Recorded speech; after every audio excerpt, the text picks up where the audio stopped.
Et on se retrouve aujourd'hui sur le BTC face au dollar qui pourrait déjà maintenant être extrêmement bull. Vous allez le voir ici, j'ai un décompte légèrement alternatif, ou voire même en fait si on utilise le mot alternatif, qui montrerait que déjà maintenant on est pump.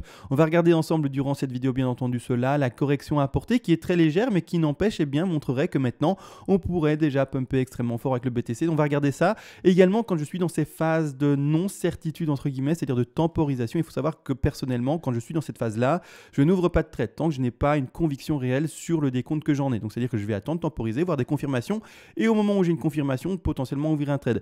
Malgré tout là, donc comme dit, je suis en temporisation. Malgré tout, ça n'empêche pas qu'on a regardé ensemble, vous le savez très bien, sur ma chaîne YouTube, on est là de manière pédagogique et également là pour mettre en évidence tous les trades potentiels. Donc ici clairement, eh bien, le dernier trade ouvert et réussi à date du 26 novembre d'année 2020, c'est-à-dire que j'agrandis l'écran. À ce moment-là, on avait trouvé ce sommet de 3 et la correction de 4 qui a été recherchée, on se rappelle les 16 200 $. Ouverture de trade donnée en vidéo à 16 300, 16 200 $ ici, stop loss légèrement placé en dessous. Take profit partiel numéro 1 de déjà pris, vous le voyez bien à 19 000 et quelques dollars, donc c'est réglé, ce trade ne peut plus être perdu.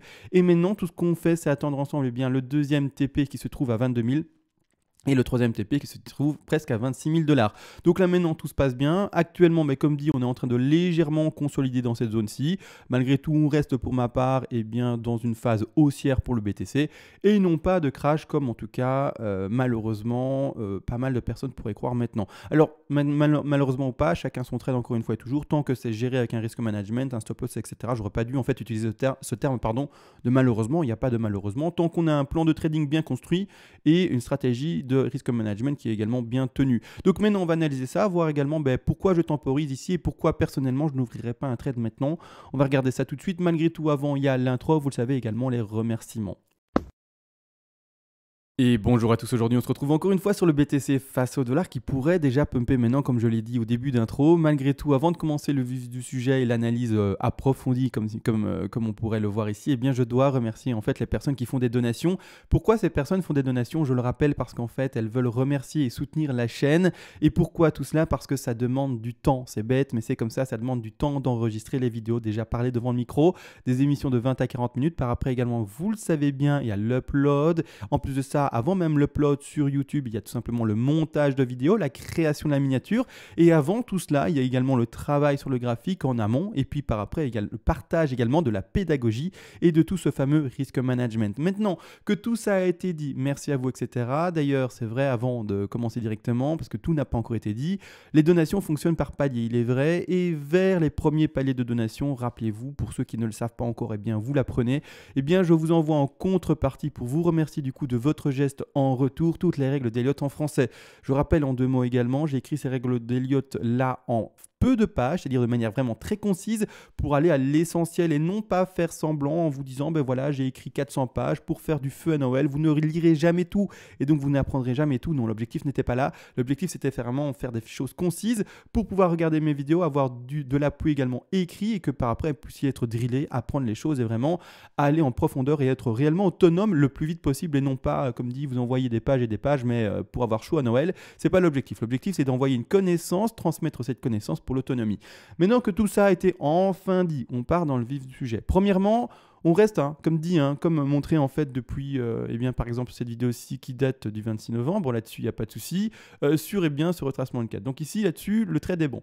Malgré tout, actuellement, on cherche également, comme toujours dans des time frames un peu plus petits, des opportunités pour ceux qui, par exemple, n'auraient pas pris le trade du 26 novembre et qui maintenant se dirait j'aimerais bien ouvrir un trade. Donc on est toujours dans la recherche et dans l'analyse de manière quotidienne. On ouvre l'écran, le dernier décompte que j'en ai eu et que j'ai montré hier, alors c'est tout simplement également de voir une ABC en flat. La ABC en flat est plutôt propre en termes de macro figure, mais quand on commence à zoomer, je vous le dis tout de suite avec ce qui est en train de se dessiner, et en fait depuis hier, ce qui est en train et ce qui s'est dessiné depuis hier, ça commence à être un peu difficile, en tout cas à le maintenir. Je vais bien entendu tout t'expliquer, c'est-à-dire que la ABC en fait elle est là. Alors elle est très peu visible en mauve, je vais du coup la mettre une couleur un peu plus visible ici en bleu, elle serait ici, les premières zones d'achat ne sont pas mauvaises, c'est-à-dire que si on devait vraiment correspondre et vraiment obéir aux zones d'achat, On est bon, bien entendu. La première zone d'achat se situe ici aux 17 000 et quelques dollars et la seconde zone d'achat ici se situe à 16 600 dollars. Malgré tout, ici, j'ai un peu du mal. Vous allez le voir, j'ai tout expliqué, bien entendu. J'ai un peu du mal avec ceux-là. Je vais zoomer là-dessus.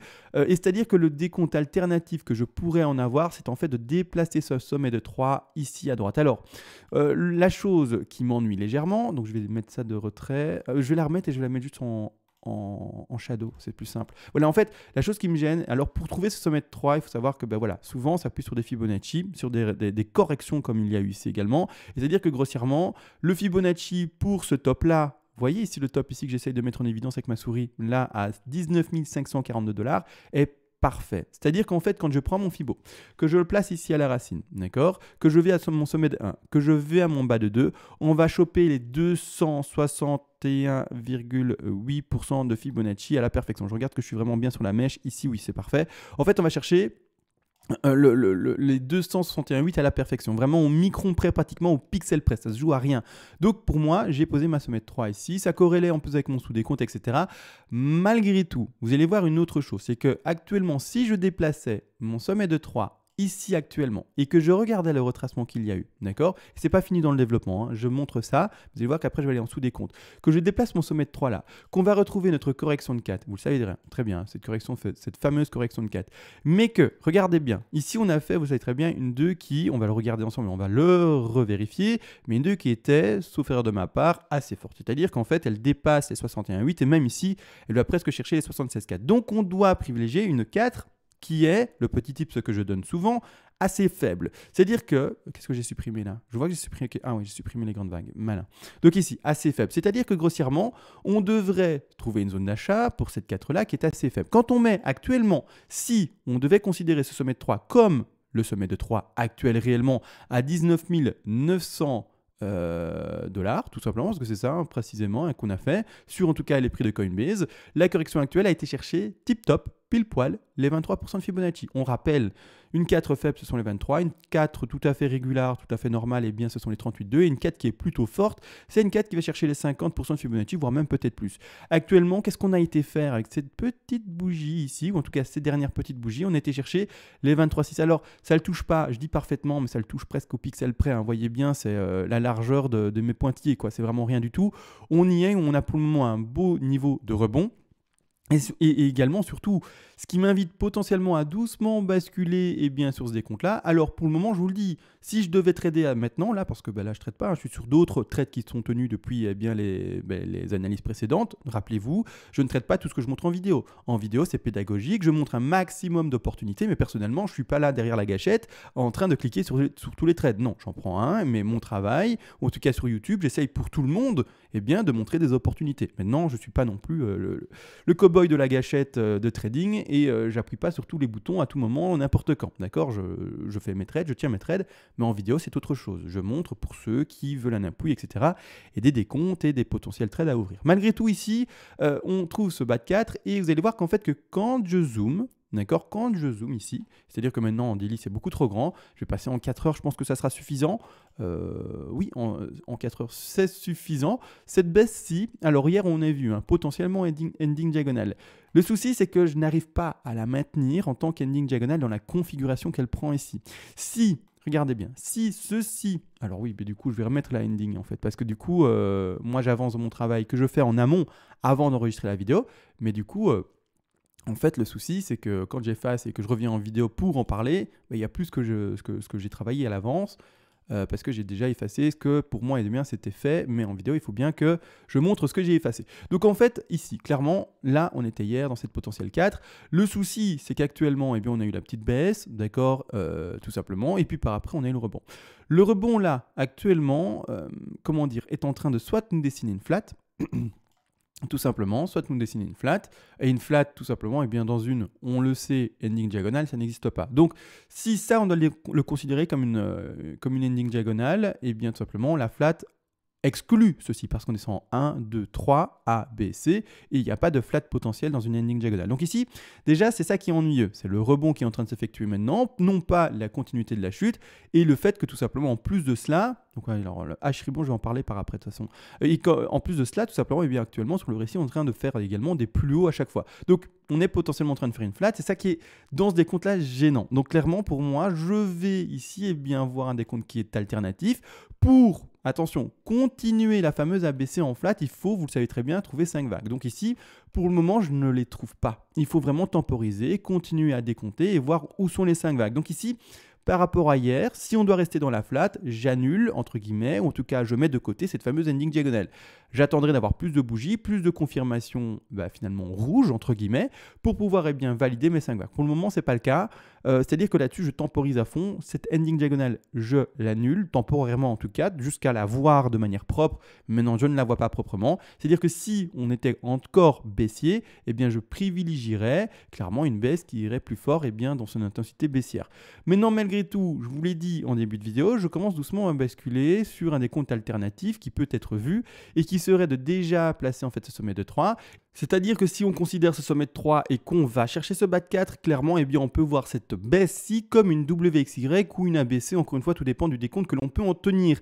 Malgré tout, pour ma part ici, je vais plutôt privilégier une WXY. En fait, je crois que j'ai dit en début de vidéo une ABC, mais non, je vais plutôt privilégier une WXY. Alors, comme je l'ai dit il y a de ça quelques minutes, je ne rentrerai pas en trade. Maintenant, j'attendrai tout simplement la confirmation et quelque chose en tout cas plus solide, c'est-à-dire une WXY, avec une WXY qui irait chercher son objectif ici des 100% de Fibonacci. On rappelle tous les objectifs d'une Y, 61,8, 61,8, 100, 161,8 et 261,8, tous les dire d'un coup, c'est parfois pas facile, c'est un peu comme la fameuse phrase avec des chaussettes et je ne sais pas quoi, donc c'est pas toujours facile. Ici on irait chercher ces 100% de Fibonacci, on irait chercher le bas de 4 à 23,6% de Fibonacci pratiquement parfaitement, et maintenant on serait déjà haussier. Donc maintenant, clairement, celui qui aurait ouvert un trade maintenant, félicitations, entre guillemets, ce n'est pas mauvais. Malgré tout, pour moi, personnellement, je n'ai pas assez de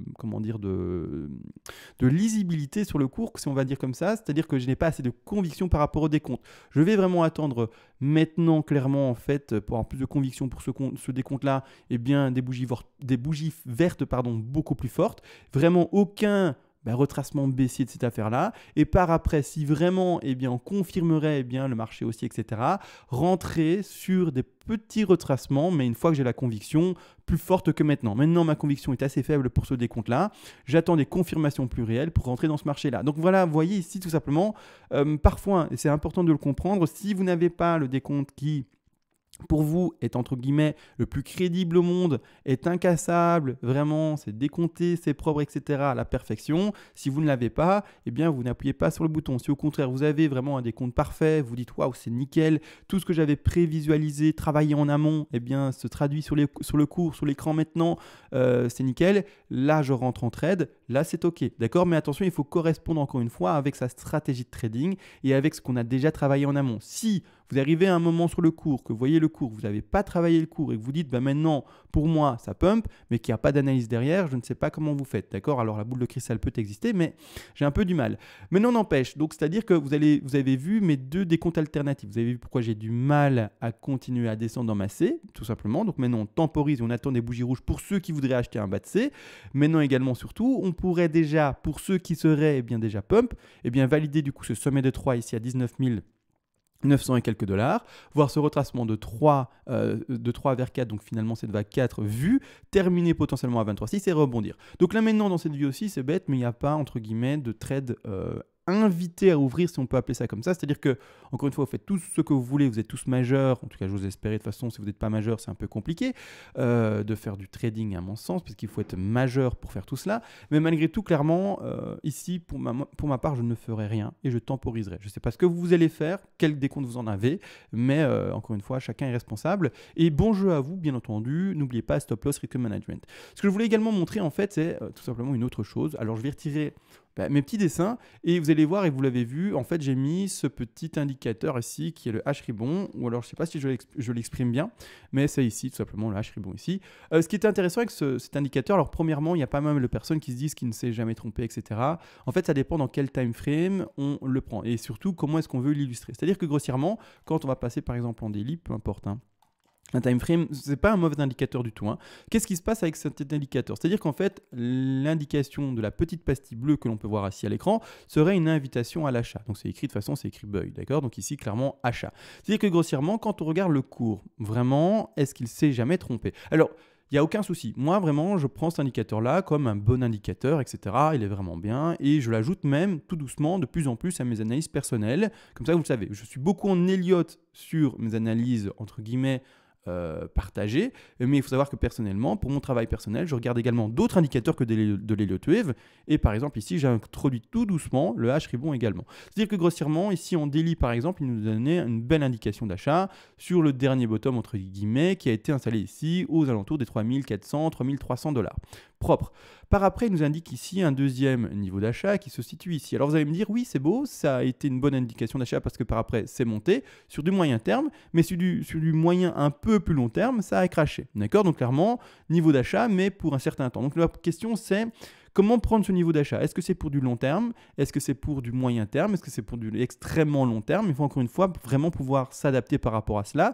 Malgré tout, il n'est jamais, en fait, mis, ou en tout cas elle n'est jamais indiquée, cette fameuse pastille bleue, donc cette indication d'achat n'est jamais indiquée réellement sur des tops. Donc chaque fois il achète, ou en tout cas il invite à acheter sur des vraies corrections. Donc ça c'est plutôt pas mal, c'est pas mauvais, il ne fait pas acheter en tout cas des prix extrêmement aussi à chaque fois. Donc c'est-à-dire qu'en daily pour le moment, un bon niveau d'achat à 3000, un niveau d'achat moyen à alentours des 6000, mais c'est pas non plus catastrophique. Si on prend ça sur du long terme, un niveau d'achat à 6000 $, c'est bon, hein. Depuis maintenant finalement plus d'un an, hein, depuis juin 2019, on est la plupart du temps au-dessus des 6000 $. On a été chercher avec une petite mèche pendant un mois, grand maximum 2 ici, en dessous des 6000 et on est retourné aux 3000. 3000, c'est ça, hein, 3000.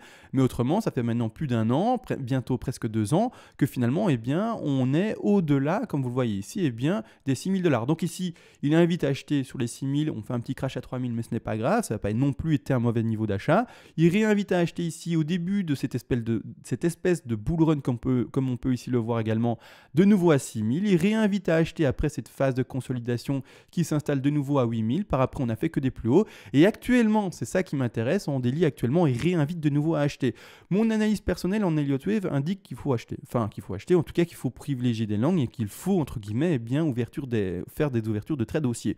Donc là maintenant, quand je vois que ou en tout cas cet indicateur corrèle avec mes convictions d'analyse, ou en tout cas mes résultats d'analyse personnelle, je me dis qu'il n'est pas mauvais, vraiment pas, et que clairement je peux également m'appuyer là-dessus.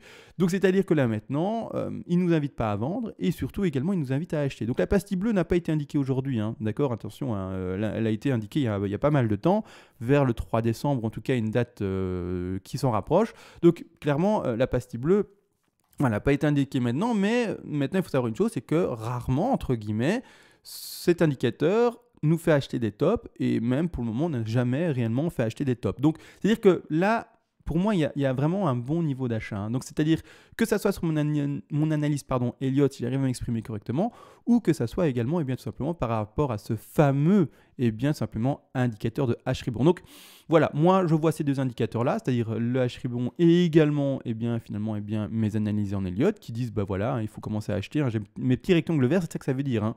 Rectangle rouge, ça veut dire on vend petit à petit pour clôturer son trade, mais rectangle vert, ça veut dire on achète. Donc ici, clairement, moi je vois ces deux corrélations-là. Et pour ceux qui ouvrent des langues, félicitations à vous, bravo. Et pour ceux qui veulent privilégier des shorts et des ventes, faites-le. Mais voilà, moi, vu ce que je peux analyser et voir par rapport à différents indicateurs personnels, non, je ne vendrai pas. En tout cas, je ne testerai pas de short. Maintenant, encore une fois, parfois, ceux qui prennent le plus grand des risques sont ceux qui vont avoir la plus grande des récompenses, hein, d'accord? Donc c'est le risque reward, c'est-à-dire que plus le risque est important parfois et plus finalement la récompense, le retour sera intéressant et important. Maintenant, comme dit, moi je préfère aller dans la tendance, suivre la tendance générale, suivre les différentes indications qui me peuvent être montrées par mes analyses personnelles ou également par un oscillateur, par également ici le H-Ribbon pour donner un exemple, et continuer finalement à suivre la tendance. Donc ici, pour le moment, c'est-à-dire que voilà, tout se passe bien. On reste vraiment sur un scénario extrêmement bull pour le BTC et on l'attend encore et toujours dans ces différents TP. Si jamais on devait maintenant pumper vraiment à l'avenir, imaginez que maintenant à partir de cette vidéo-ci, il n'y a que des bougies vertes. Il n'y a que ça. Encore une fois, il y a toujours ces TP-là. Je le dis sur vos échanges, plateformes qui vous permettent de faire du trading, attention, pas que de l'investissement. Vraiment, vous devez pouvoir déplacer vos stop loss, donc votre stop loss en l'occurrence, et également ici votre take profit partiel de manière simple sur le graphique directement par exemple. C'est-à-dire que visuellement, vous pouvez prendre votre cliquette, cliquer sur la ligne en fait qui correspond finalement au take profit partiel et le déplacer facilement. D'accord, c'est vraiment ça, hein, ça existe. Hein. Donc encore une fois, je n'en donne pas parce que je ne prends pas le risque de donner des échanges qui peuvent parfois être des arnaques. Ça arrive, hein, il y a des échanges qui étaient très connus et qui finalement maintenant sont coulés parce que finalement c'était pas sérieux. Je ne prends pas ce risque-là. Dans les cryptos, rien n'est encore vraiment très officiel et rien n'est encore très stable, rien n'est encore très déclaré entre guillemets, si on se comprend. Voilà, donc grossièrement, je ne prends pas ce risque-là de tomber sur une arnaque et de vous l'avoir finalement conseillé. Malgré tout, vous dans les commentaires, si vous voulez vous mouiller, etc., et que vous connaissez et vous comprenez finalement de quel échange je parle, vous pouvez, vous, en tant qu'abonné, en tant que personne qui regarde la vidéo, en tant que personne même, simplement dire aux autres qui vont demander c'est quoi ce fameux échange ou ces fameux échanges-là, les dire c'est celui-là, celui-là, par exemple, d'accord? Donc ici, bien entendu, mais c'est-à-dire que grossièrement, pourquoi est-ce que je dis que ça doit être facile? Parce qu'on va de nouveau potentiellement redéplacer ces fameux take profit partiels. C'est-à-dire que si on valide bien ce sommet de 3 à 19 000 et quelques dollars, enfin 19 900 $, que ce bas de 4 aurait été affirmé maintenant 23% de Fibonacci à 19 500 et quelques dollars, on va reprendre de nouveau, ce fameux Fibonacci d'extension, on va le replacer au sommet de 1 et on va le replacer de nouveau au bas potentiel ici. Donc maintenant, de toute façon, on a le temps. On attend de voir les bougies vertes se confirmer pour faire ça. C'est-à-dire que le déplacement à nouveau de ces TP-là vont se refaire à 100% de Fibonacci, c'est-à-dire plus précisément à 21 276 $.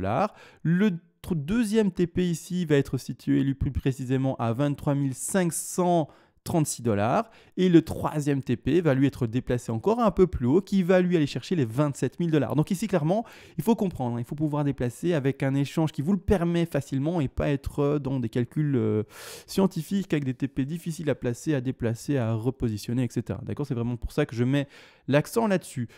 Maintenant, je pense que j'ai tout dit. On a vu le décompte alternatif que je commence doucement à favoriser. Maintenant, rien n'a encore joué. Je suis dans une grosse zone de temporisation. Donc, c'est ça également. Hein. Parfois, quand on est à l'horizontale, on peut temporiser. Et c'est même très important de pouvoir temporiser. Il faut savoir que trader, c'est également prendre des positions, c'est-à-dire prendre des shorts ou des longs. Mais également, ne pas trader, c'est également trader. C'est bizarre dit comme ça, mais entre guillemets, si vous êtes hors position, si vous ne faites rien et que vous dites je n'ouvre pas de long ou je n'ouvre pas de short, donc je n'ouvre pas de pari à la hausse ou je n'ouvre pas de pari à la baisse, c'est également trader. C'est le fait de savoir, de ne rien faire avec son capital actuellement, de rester bloqué jusqu'à avoir une position plus propre. C'est bête, mais c'est même bizarre dit comme ça. Mais quand vous ne prenez pas de position, vous tradez également, d'accord? C'est-à-dire que vous dites, je reste en capital et je ne bouge pas et j'attends d'avoir quelque chose de plus net. Parce que, quelqu'un qui veut uniquement que prendre des shorts et des ouvertures, etc., qui ne temporise jamais pour lire le cours et avoir plus de conviction dans son analyse, c'est quelqu'un qui va souvent se prendre des gros revers parce qu'il appuie sur le bouton de manière émotionnelle et en fait va se faire laver, va se faire nettoyer, va se faire retourner par le marché, mais dans tous les sens. D'accord? Donc attention encore et toujours à ça, bien entendu. Maintenant, comme dit, on temporise. On voit ça doucement, petit à petit, etc. Aucune certitude là, aucune certitude, on tempo. Clairement, le cours, s'il le veut, il peut également faire ça. Hein, je le montre, hein, c'est important, mais il peut également faire ça. L'outil de brush. Ah, ici, super. Toujours pas. L'outil de brush, enfin, voilà. Il peut également faire, par exemple, je vous le dis tout de suite, stabiliser encore une bonne semaine et puis après pumper. D'accord? Donc, il faut le savoir. Ou alors également bien pumper légèrement et puis après recracher. Donc, une chose est sûre, c'est que pour le moment, je ne rentrerai personnellement pas en trade. Voilà, c'est tout, c'est dit, c'est comme ça. Je tempo, vous temporisez également, je suppose, ou pas, je ne sais pas. Mais prenez la bonne décision, faites une action, et l'action de ne rien faire est également une action. D'accord? C'est bizarre dit comme ça, mais voilà. Donc temporisons, ou en tout cas, personnellement, je temporise sur ce décompte-là et sur une prise de décision plus importante. Maintenant, tout a été réellement dit, beaucoup de blabla, finalement, je trouve, pour dire qu'on temporise, en fait. Mais voilà, tout a été réellement dit. On va se laisser, on se retrouve à demain, j'ose espérer, s'il se passe des choses intéressantes à dire sur le fameux BTC. Et sur ce, bonne journée à tous et ciao.